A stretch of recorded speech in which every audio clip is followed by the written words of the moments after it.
I know I heard a story that I think, well, you told me this. I'm saying I heard a story, but you told me this.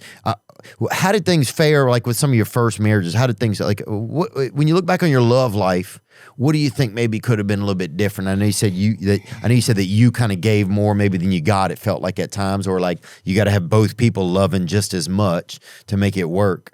But do you have any thoughts on it looking back on love? Because having 4 marriages, that's a lot of experience, you know? Well, but it certainly doesn't make me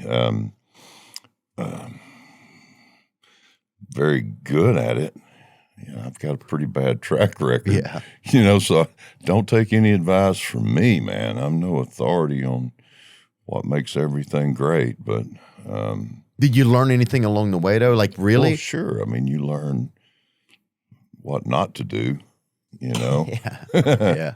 Well, that didn't work. That was bad. Did you take any of it to heart, you think? Because, I mean, Yes. Yeah.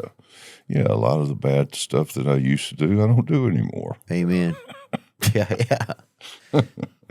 But and I heard that one of your wives, I don't even know how to say this, they shot you.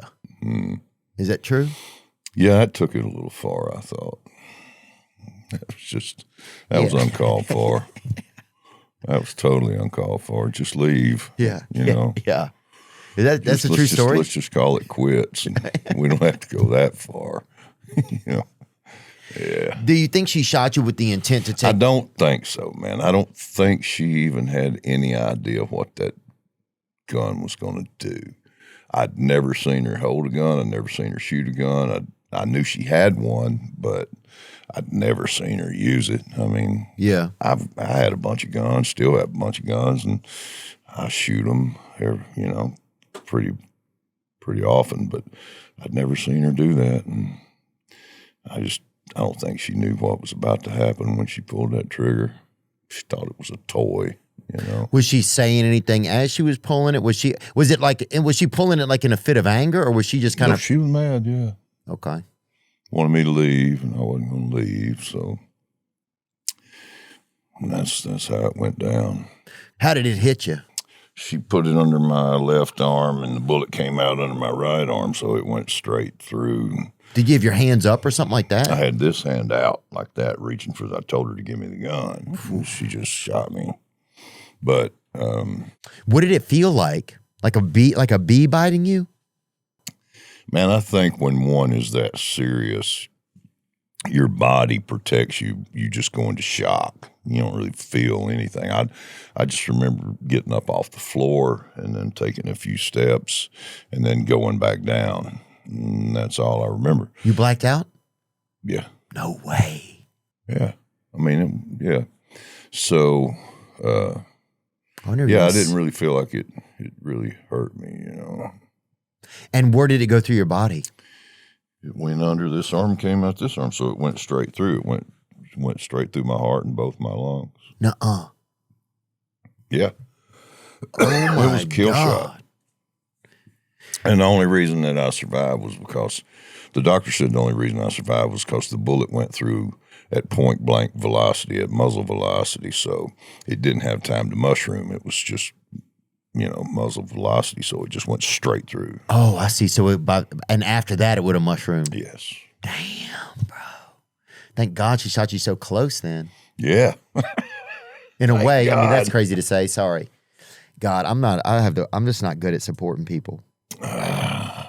Like verbally, I don't need any support anymore. That was a long time ago. Was the healing, what's that like when you get shot right through the heart? God. Well, that was the hard part. That's the part that hurt, the healing up and stuff. I mean, because when I went to Vanderbilt, they life flighted me to Vanderbilt. And so when they do the trauma surgery, they just cut you and just crack you open, Could you feel any of it? No, of course not. I was out. But so the recovery from something like that, though, man, that hurts, because they don't care. They stretch everything and break stuff, and they don't give they're a just shit. trying to get you open to get to your heart to save your life, Oh, I see. So, and thank God, Damn. if it hadn't been for that life flight in Vanderbilt Medical Center, I wouldn't be here. But so it took a long time to recover from that. And then 6 months later, I had to have another open heart surgery because they had to put a Dacron patch over that hole in my septum because it didn't heal up. Because when they went in the beginning, they sealed the hole on this side of my heart and sealed the hole on the other side of my heart where the bullet went through, but they didn't seal the hole in my septum. Damn. So 6 months later, I had to go back, and that one was a lot easier though because they took their time and very careful. Right, they're not. Yeah, it's not. Time isn't of the essence as much. Yeah, I actually I'm sorry I said that. Walked out of the hospital the next day. Did you? That one wasn't so bad. And did your did she ever apologize to you? Oh yeah, yeah. Did you forgive her? You think? I think so. I've just always felt like I don't think she meant to do it, man. Yeah. I just don't think that she thought it was going to hurt me. She thought I was indestructible, Yeah. So, dang. Yeah. That's wild, man. Anyway. Did anything like that ever happen again or not? No, I never got shot again. Mm-mm. That's a blessing then. You got to see the blessings. Yeah. Nobody shot at me in a while. That's good. Yeah, that's what I'm saying, man. That's the kind of, that's the kind of stuff we need, man. And I guess you can always say that. How you doing? Well, ain't nobody shot at me today. That's good. And your third wife's Canadian, right? Fourth wife, yeah, Canadian. And your fourth wife's Canadian, yeah. Which is, maybe you got her because... So my first wife was from Louisiana. My second wife was from Arkansas. My third wife's from Illinois. My fourth wife's from Canada. So I'm just like, my fifth wife's going to be an Eskimo. Yeah. I just keep working on up. Going to be a hot Eskimo chick. Yeah. Just, Bro, you're moving up to the Arctic, man. Well, I guess, and at least you got a Canadian because they can't even own guns, because they don't have any guns. That's probably a good. I didn't even think about that. That's a plus. Yeah. Canadians are good, and they have great posture. Have you ever noticed that about Canadians? And most of them are pretty polite. Not so much with my wife, but a lot of them are, Yeah, I've heard that all. Very, very polite, and they always saying, I'm sorry. And yeah. Sorry. I've had a Canadian come across the street. They didn't even do anything. They just said, hey, sorry, and then went back across the street. Came over just to apologize, in case they ever did anything, I guess. That's pretty cool of them. Just apologize. They'll leave. No, I think they were coming over and they looked at you and went, sorry. Yeah, that's probably right. I think that's what you mistook that for. Maybe you had wronged them in some way. I think they just felt sorry for you. They probably could have, man. And that's what I get for buying some of those sandals from the damn Blake Shelton sandal collection. Yeah. That's what did me in. Yeah. Were you wearing them at the time? Yes, I was. That's why they came over. Yes, I was. Oh, man. I knew you weren't ever going to get laid. Yeah.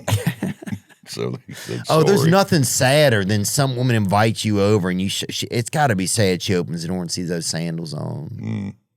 Just bam. Yeah. Unless he's carrying the cannolis from Ferrari, and then she let him on in. Yeah. Now, every now and then, we did have a dessert. No, a little cannoli action. Oh, it'll show up, dude. If the women weren't interested, but they were semi-interested, we'd leave half a cannoli in a little box there on the welcome mat. If they little 11-year-old gigolo going around with a bunch of Italian food. If they didn't have a pet, because otherwise pets would get into them. You'd see Gary Busey with his bunch of damn cannoli all over his chin.